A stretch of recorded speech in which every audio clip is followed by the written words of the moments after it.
All right, so hi, this is Micky. He is my my student. I'm going to be coaching him for a great session for a character creation activity, which will be part of my character creation workshops, hopefully very soon. Hi, Micky. Hi. Where are you from, Micky? Tell us about yourself and your experience as an actor. Okay. First of all, I'm from India, so it's good evening over here.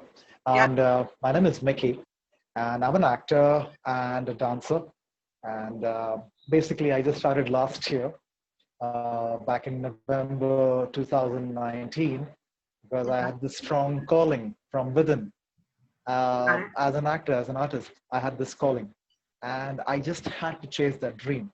So I started from absolute scratch and had to run pillar to post to find a lot of casting directors and trying to get myself some decent auditions. Now, my hard work paid off in that November, December, and I landed my first music album because in India, the Hindi film, the Hindi film industry is more on dance and music. So the actors are required to dance, to express. So I was kind of given an opportunity to work in a music video. Now it was a music video directed by one of the ace directors who has done many soaps back in India. So had an opportunity to work with him, and of course the best part was it was a paid job. So when I came back that evening, we don't get many of those, do we? Yeah, right. So that's how I got started, and after the video was on YouTube, the views reached 11,000, and so the director, thank you. So the director and the producer, they thought that they want me in on the next project, which was the next song. Yeah. And while I was getting ready, I was prepping myself for the next song, which was completely which had some dance moves. So we had this choreography session with the choreographer, and that's when the whole I love Indian culture. Sorry to interrupt you. I love Indian culture and music. I don't want to forget to tell you, and I am a fan of Bollywood. People think it's a different type of thing. I love the idea of culture and music and all of these elements included in film. I particularly love it. I really do, because I am a dancer as well, and it's one of my backgrounds. And having it's sort of cute the way Indian films go from a whole plot and then they end in a dance number. Is it something common that you have? It's always something like this? Yes, we do. And the best part is that while I was meeting a lot of casting directors, I happened to meet one of the ace casting directors in Mumbai. Now he has the credits of introducing a lot of fresh talent, new actors. So he had organized a theater festival where a lot of actors could come and perform on theater. So we had this lot of plays and everything. Now, as I was the last person, so for him to get spotted, he just realized that he could use my talent as a dancer in the theater festival. So I had this opportunity to be doing a solo dance performance on Michael Jackson. In this I know you're really good. You're really excellent to dance Michael Jackson. Thank you. Thank you. Thank you. So I want to get started. Sorry, I want to get started because I want to run out of time, and I really want to have time to go through the motions here. The first thing I want to do is sort of have a couple minutes of breathing. I want you to sit comfortably in your chair, relax all of your muscles, and just put your arms by your side wherever they can sit comfortably. And I want you to sort of take a couple of deep breaths, and I want you to hear them. I want you to go.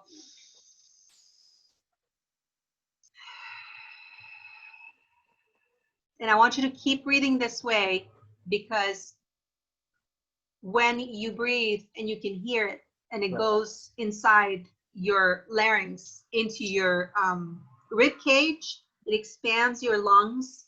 Right. And when you do it slowly, it warms up your entire body. Right. Okay. So this is a really good prep. It's fast. Okay. Just take a couple of cleansing breaths through your nose and out your mouth and listen to it. Keep your eyes closed. As you do this, picture your entire body, and as much as you can, tense it up. Breathe and tense everything up. Your face, your arms, your shoulders, your abdomen, your legs, your feet. Plant them on the ground firmly. Take a deep breath in and out.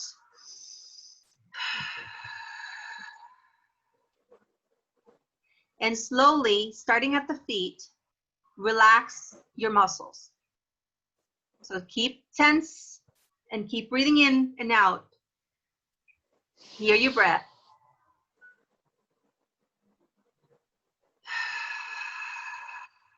It gives you warmth to your entire body. So starting at your feet, visualize the muscles on the soles of the feet and relax them. And then go upward in the same motion. Keep your eyes closed and start at your feet and relax them and move upward into your legs and start relaxing your calves, your thighs, your hips, your abdomen, your chest, your shoulders, your arms. Feel all the tension that you just put into your body releasing. And lastly, picture all of this tension flowing outside of your body toward your head and leaving your body. So you feel more relaxed. This is excellent for anything that you want to do. Whenever you want to prep for acting or dancing as well. Okay. In dancing, you want to include stretching, which is good for actors too. But all right, how do you feel? I feel much more positive. Good. So I feel really relaxed. Yeah. That's the point, because I want you to understand this is something that we all need to do. When you are acting, your tension, whatever tension you have, needs to come from the character. I am personally a method actor. It's what I follow. I follow the Stanislav method. And in the method, we are mostly supposed to come from emotions, but you are also an observant being, meaning you are a person who is personifying, not imitating another being, whether it be a real one or a fictional one. So where do we come from here? Why the breathing exercises? If I want to involve my emotions in what I'm doing, I want them to come from the character, not myself, but based on my own experience, right? Right. So this energy needs to come from you, but it needs to come from the character. So physically, you need to be in a position to allow this to happen, relaxed enough to let it happen, but at the same time, you have to embody it. So what are we going to do here? Did you research your own characters? Can you tell me a little bit about something that you have done? Yes, I did. Yes, I did. The character that I found the most difficult to record or to play was Dr. Sheldon Cooper from The Big Bang Theory. Yeah, I love him. So that was one character, but which really got me confused, because I realized that I was losing the element, that I was not holding on to the character, and I was just losing it. I was trying to imitate. Yeah. So there was no element of being original. So if I could have played the same character, what elements as an actor would I have added? I was not able to connect. I understand. Why do you think you were unable to connect? Because you can't actually connect to the character or to the sort of personifying of Sheldon Cooper? It's a difficult character. He's very characteristic, you know? Right. Very difficult to imitate. Yes, yes. Right. Now, What was it that felt for so me, difficult for connecting? um, as an actor, if the kind of lines, the kind of words that I will be speaking on camera. Now, if the words are in a set line, for example, hi, how are you doing? Now, this is something which is set words. And now, when I was practicing for this character, I realized that there are a lot of small words that the character speaks. Yeah. So you cannot improvise, because you will lose the element what Sheldon Cooper brings on camera. Exactly. It's the physicality, both the physicality and his persona, but at the same time the way he voices the character, I believe. Right. He's very he's very stiff, but not really.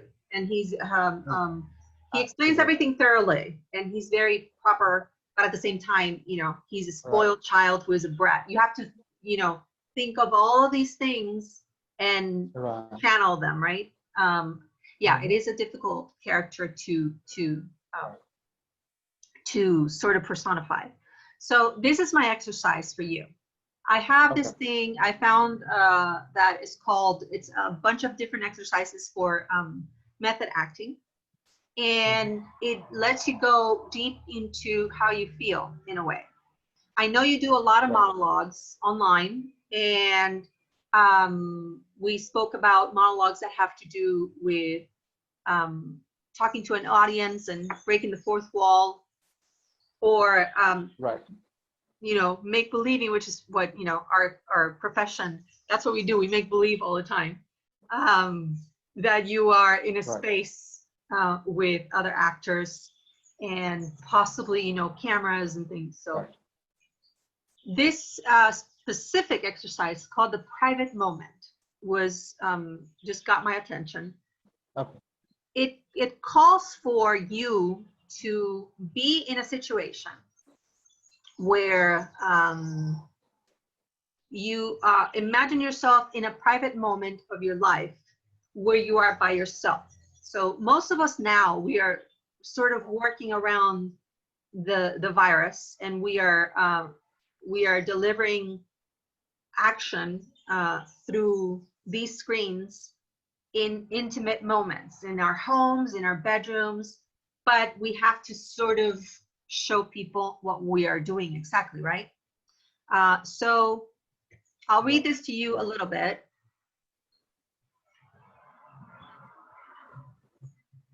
All these notifications.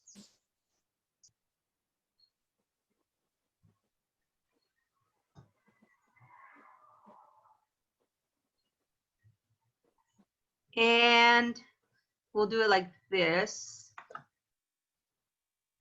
Computer's kind of slow. Let's see when it loads.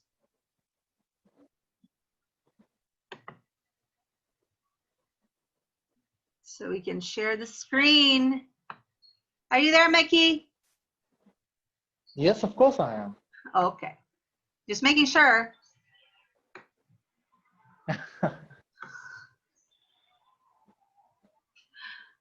All right, let me set this up for a moment. Okay. There we are. Hi. All right. It's loading. So while it loads. Right. So imagine yourself in a moment in your life where you are, oh, here's the other one, where you are alone, which is most of the time as an actor. Can't get half screen, we need the full screen. And you need to be an observant. What are you observing? If you are by yourself, in your own act. What do you think, using this concept of being an observant and learning from your own actions? You're not recording yourself. What is it that you do to understand what it is that you're doing? Yeah. So here, can you see the screen that I'm showing? Just a moment.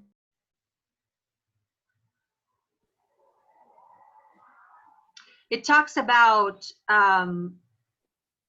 the objectives to being an observer, and learn the 4 major observation roles to understand ways to enhance these observational methods, right? The obtrusive and unobtrusive observation, complete observer, observer participant, participant observer, complete participant, and within the confines of a private moment. How do you become a complete observer, for example? How do you observe your own actions? So let's say you want to do Sheldon Cooper, and you're doing Sheldon Cooper in a private moment. Where would you put Sheldon Cooper to begin with? What would he be doing? That's where you start creating the character, right? Even though it's a character that's already there and created. Where do you start? Okay. I'll start in the bedroom. Right. Why is he in the bedroom? Sheldon is a private, reclusive sort of individual, right? Why is he there? Right. You're creating a scene for him. Now, it's night, and Sheldon is very precise on his sleeping time. Yeah. And he wants to sleep at a certain time, which is like, do not disturb.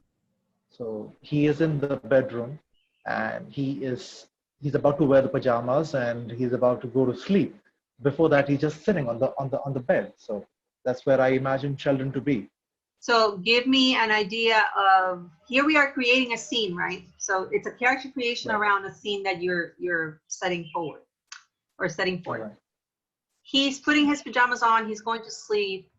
There needs to be some kind of obstacle, something that he can play with, or you can play with a character that annoys Sheldon, because Sheldon gets easily annoyed. So let's say something like that. Right. What do you think that is? I can imagine there's this noise coming, because his friend who happens to be his roommate is just got his girlfriend.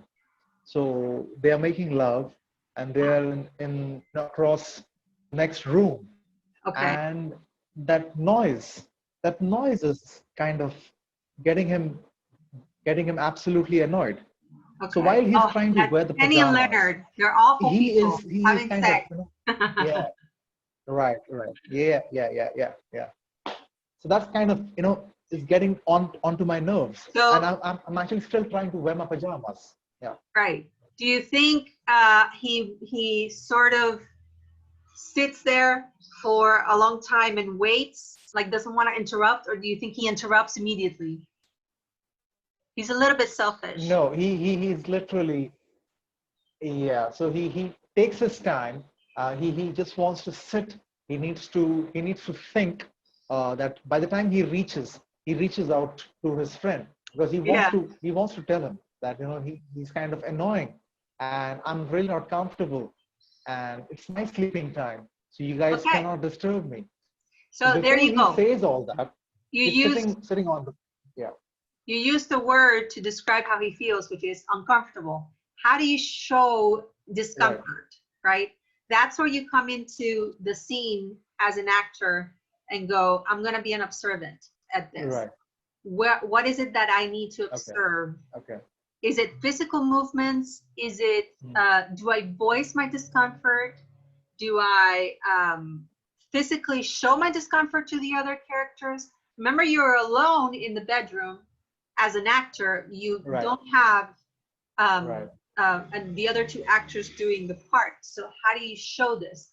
Do you get up and like try to just, you know, hide under the covers and say, no, you know what, I'm going to take it in, and I'm going to be calm.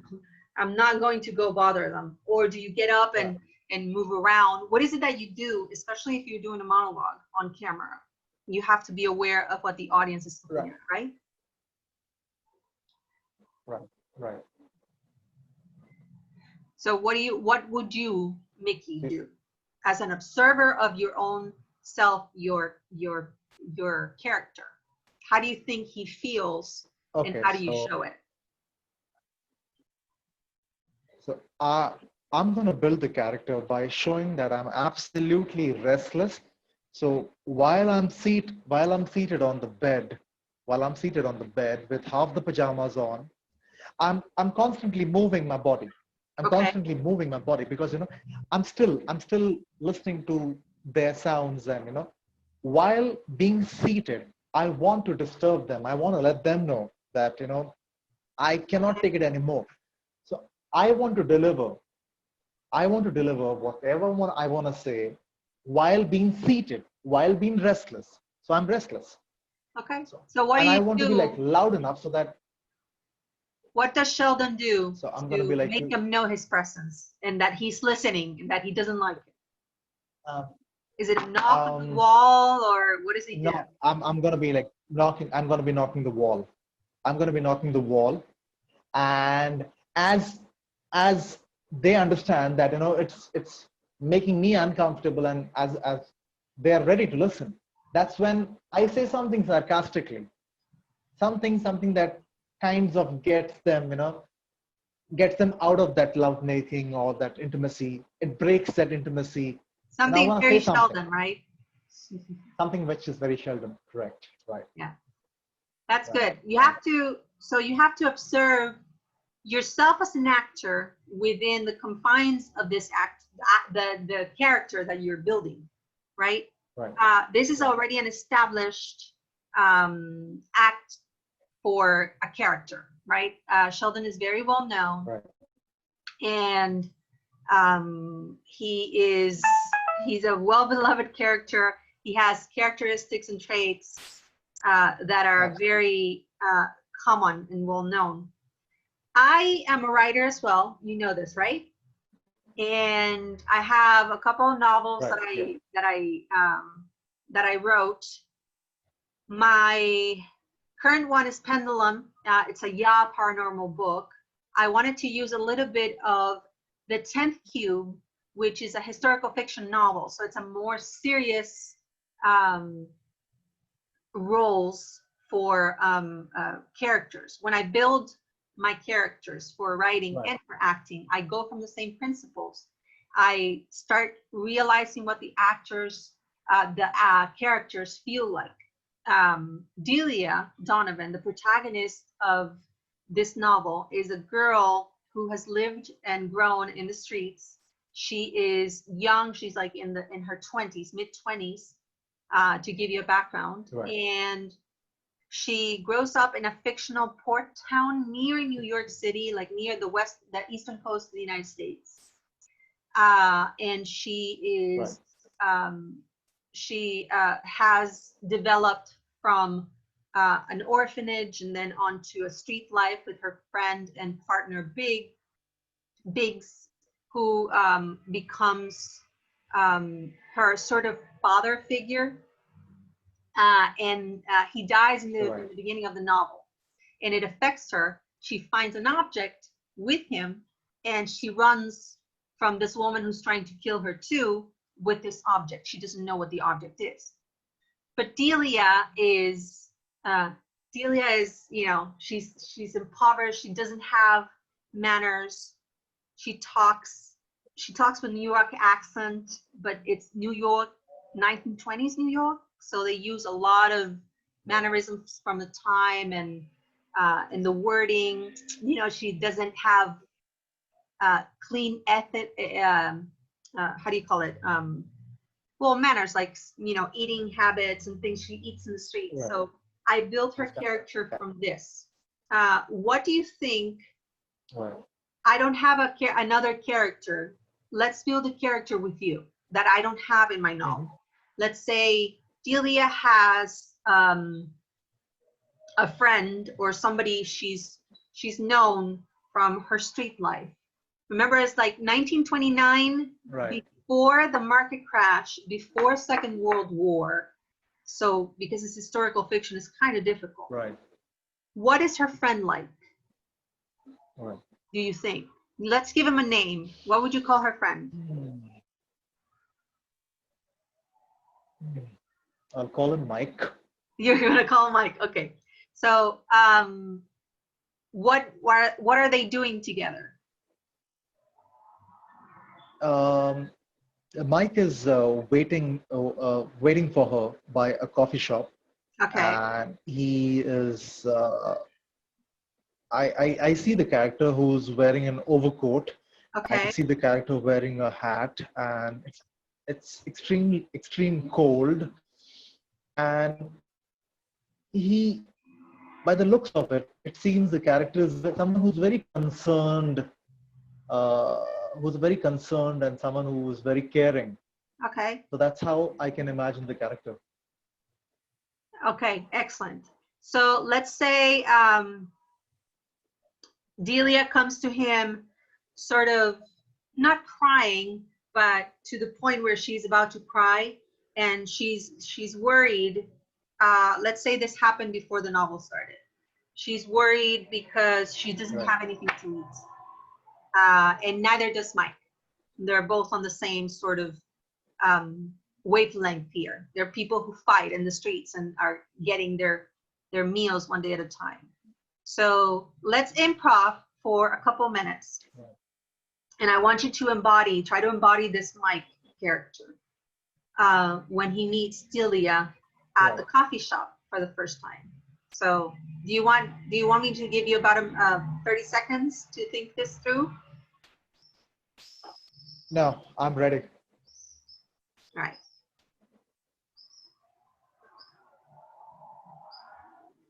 Okay. Say, Mike, how you been doing today? Hey,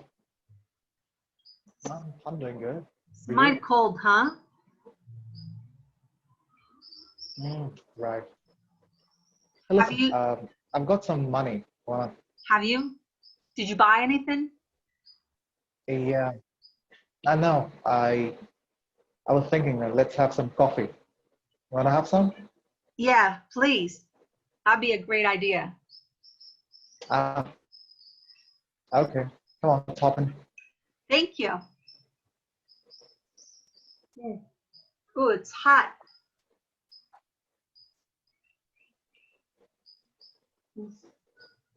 So, Mike, what you been up to lately? I haven't been able to find much food, and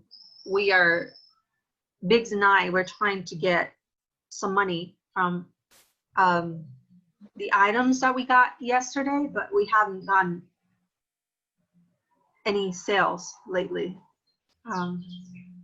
Is there any way you can like spare me some change and I can go buy some food? Yeah. Come on. Yes, of course. I can do that. How much you need? Just 2 bits. Do you have 2 bits? Yeah, I do. I heard of a job.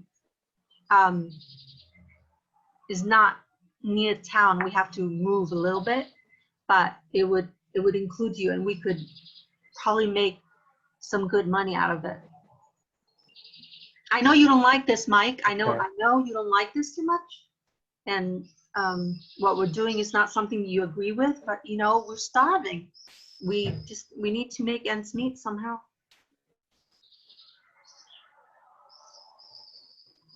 Come on, don't think about this too much.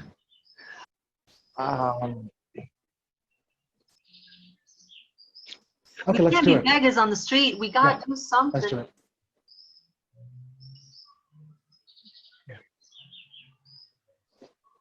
Think of your mother, Mike. Let's do it. And your sister. Yeah. They all need you too.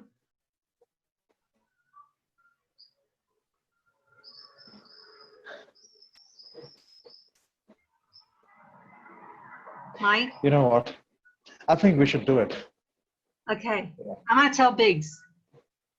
Let's Wait do it. right here. Here's the coffee. Right. Yeah. So,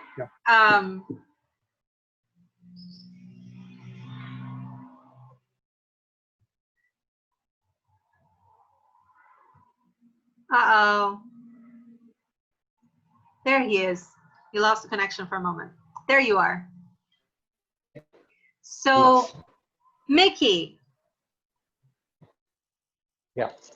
I really love Delia as a character. She's an endearing,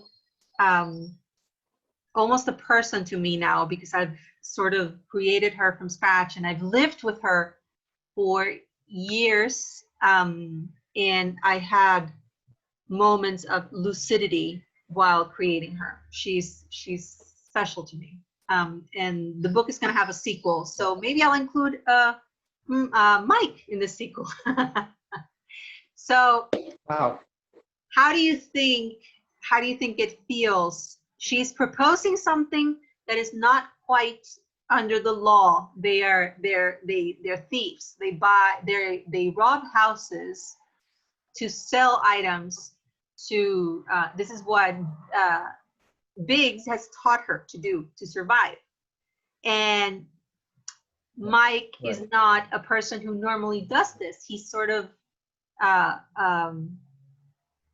ethically, he doesn't want to do the same thing, but you know, she's pushing him to rob houses.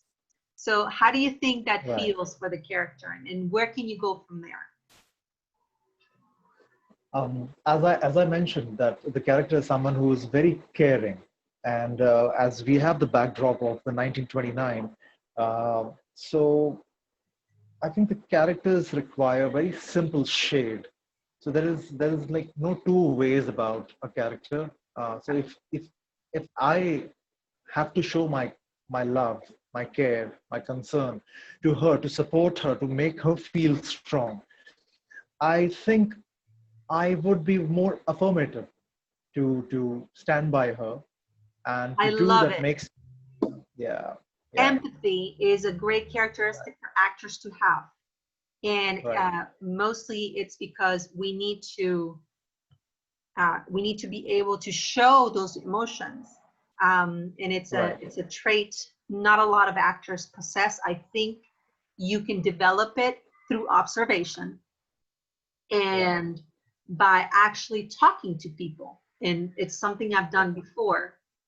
I have actually sat with people in need and asked them questions. When you know what they feel like, then you can embody them better. And it's a great thing that you use empathy to show those characteristics, and I'm very glad you did so. All right, so do you have any questions for me that you want to ask, or something you want to add before we close this session off? I just wanted to ask you that will there be any dialogues being written by you that I as an actor need to practice, understand whenever we decide to shoot? So I'll have those set lines. Yeah. Oh yes. Micky is going to participate with me in the series that I created, Black Tears. Hopefully we're going to be doing the next part, the second episode, very soon. And yes, there will be dialogues that you have to learn, lines that you have to learn. For that, you will have further preparation, and I'll give you the whole entire background of the character. But of course, you want to concentrate on these things that I told you about today, in embodying the character and preparing for it, and then learn the lines. That's a different part of acting. Yes, of course. It's a different process, the memorization of lines, and you do have to be, this is why I chose you as well, characters or actors who perform for the kind of one sequence that I'm doing for Black Tears need to be actors who are trained and can sort of be quick on their feet, because we'll have the lines there, but we may stumble on them like theater actors do. Excuse me, and you need to be ready to sort of get back on your feet or help the other actors when we are sort of doing the one. Okay, done. Yeah, I want to thank you again for being with me today. Normally, I will have these sessions for an hour via Zoom because of YouTube standards and upload times. We have to cut it short, but you're more than welcome to come along with me in this great new adventure. And I want to congratulate you on your craft and the way you sort of perform all the time. You really want to do your thing and create a career that gives you the momentum to get to where you want to go. So I commend you on it, and I'm really glad you wanted to participate with me in this. And let's keep talking. How do you say? Yes, indeed. How do you say it? Do you speak Urdu? Yeah, I speak Hindi and Urdu, right? Exactly. So how do you say? So say something like, "Good evening. Thank you for being with us, and see you next time." You want me to say that? Yeah. आप सभी का तहे दिल से धन्यवाद। आप सभी ने देखा कि किस तरह से क्लेयर जो बहुत कोशिश के साथ अपनी एक मुकम्मल प्रोजेक्ट के लिए मुझे उन्होंने चुना है, तो उसके लिए उन्हें बहुत-बहुत बधाइयाँ। And thank you so much Claire कि आपने अपना समय निकाल के आपने हमसे बात की। That's for your Indian audience. We need to have them involved too, right? All right. Thank you, Micky, and talk soon. Thank you. Yeah. Cheers. Bye.